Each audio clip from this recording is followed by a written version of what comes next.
எம்மாடி புது மருமவள சொல்லுங்க தே. நல்லா கேட்டுக்க.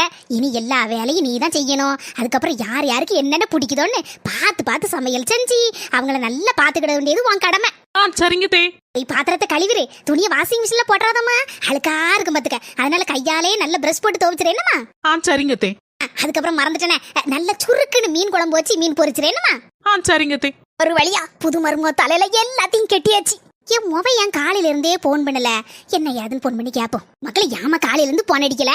இவ்வளவு நேரம் வீட்டுல ஒரே வேலைம்மா, அதான் போன் பண்ண முடியல.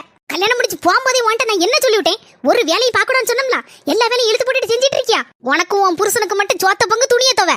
அதை விட்டுட்டு மாமியாக்காரி கீமியாக்காரி நாத்தனாக்காரி கீத்தனாக்காரின்னு எவளுக்காவது எதையாவது செய்து கொடுத்த அதுக்கப்புறம் உனக்கு இருக்கு. இல்லனா அடுத்த மாசமே மாப்பிளைய கூட்டிட்டு தனி கொடுத்தனம் போகக்கூடிய வழியை பாரு. அப்ப அடுத்த மாசம் நானும் தனி கொடுத்தனம் போயிரவா?